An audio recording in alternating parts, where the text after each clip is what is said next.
Okay, good morning. A little bit of technical difficulties this morning, but we finally got everything working and I am actually online. So, good morning. This is David Taylor Klaus. I hope you guys are able to jump onto the live stream. This is Mindset Mondays with DTK.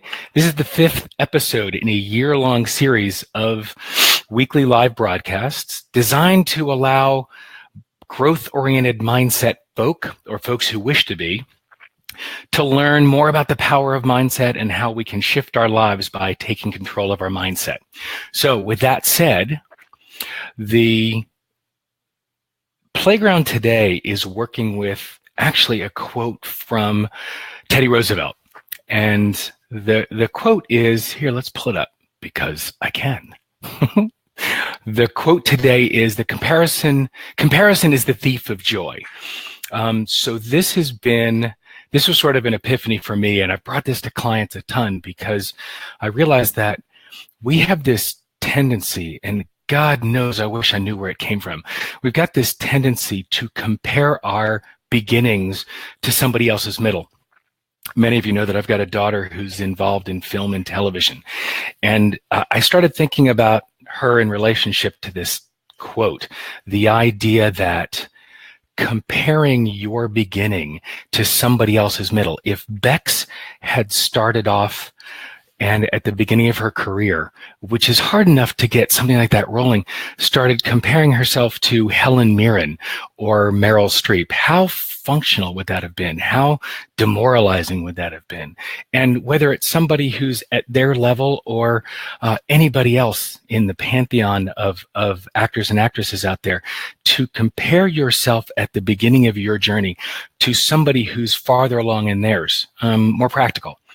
If starting my coaching practice or speaking or any other aspect of what I do, if I, at the beginning of my work, compared myself to Brendan Burchard or to Tony Robbins, how reasonable would that have, as an expectation, would that have been? Now, there's a difference between holding them as a model or a target or a mentor, looking towards building something, but to say, wow, since I'm not already there, I must suck at this because I'm not performing at that level. I'm never going to make it.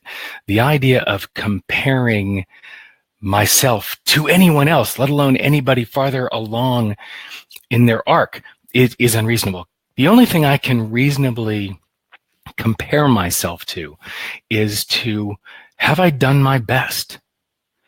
Right? Have I done the best that I possibly can compared to my best, not even to some ethereal universal idea of best, right? So there's a phenomenal book by Don Miguel Ruiz, and if you haven't heard me talk about it, you're going to hear me. If you've heard me any time in the past before, you've probably heard me talk about it, and you will as you follow these. I'm sure this one will come up again. The book by Don Miguel Ruiz is called The 4 Agreements. It is a book, though it's based on Toltec wisdom, you'll see when you read it that the elements of the 4 agreements exist in every major religion, the Abrahamic religions as well as others. And the idea is, the fourth of these 4 agreements is always do your best. Now, what's powerful about that is always do your best. Your best is situational. Your best meaning in the moment, based on what I'm capable of, my capacity in the moment. Have I performed to my best? Have I done my best now? That's a comparison that's worthwhile. Comparing how you are being and what you are doing and how you are accomplishing in the moment to your best that's possible. That's a comparison that we should, that's appropriate to make constantly. But the idea of comparing oneself to anyone else farther along or anyone else period, is soul-sucking, right? Everybody has their own capacity, their own capabilities. And when we lean into comparing ourselves to our best, then that can actually spark joy instead of steal joy.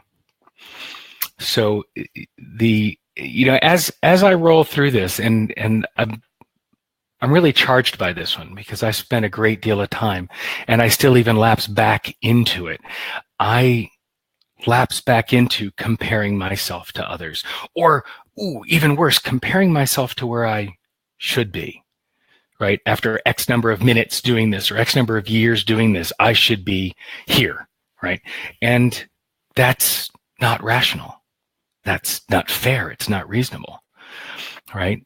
And so I'm curious what's coming up for you as we talk through this, right? And I like what Neil's hitting. You know, it's easy to look at someone's great body of work and see that as a static item for comparison, right? You don't see the years they put into it nonstop. You don't see the mistakes they made that led for them to finally get to what we see. And Neil, I think that's spot on. We don't, when we look at someone where they are and compare that to where we are, we're taking it completely out of context.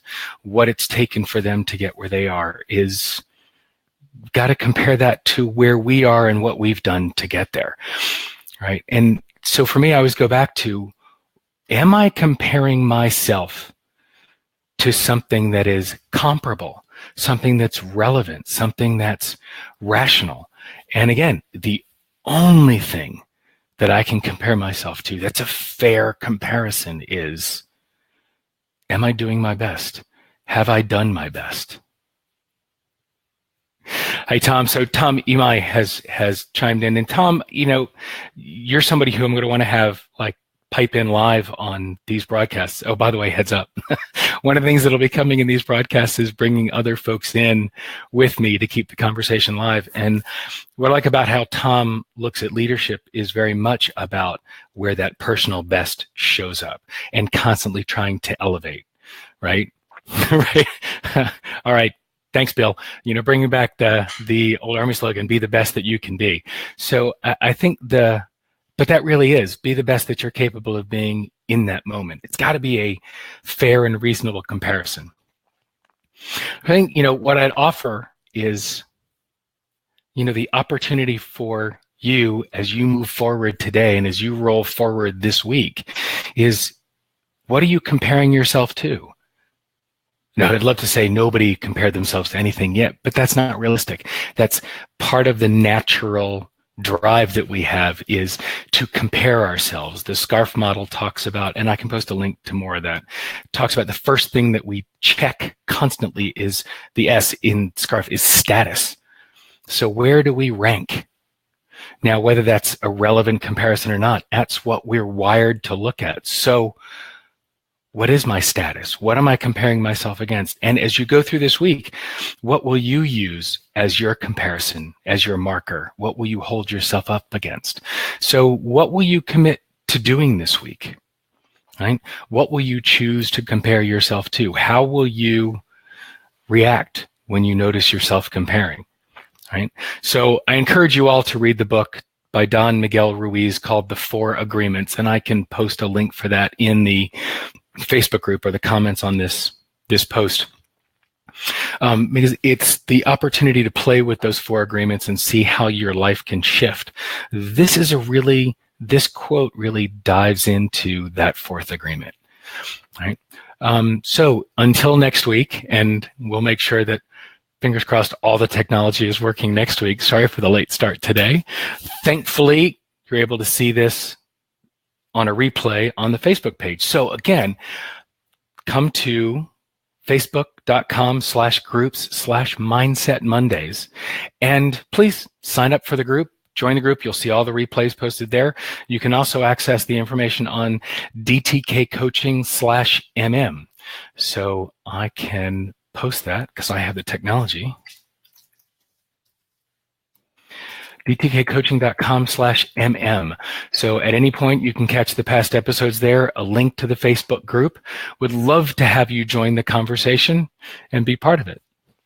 And until next week, what mindset will you choose?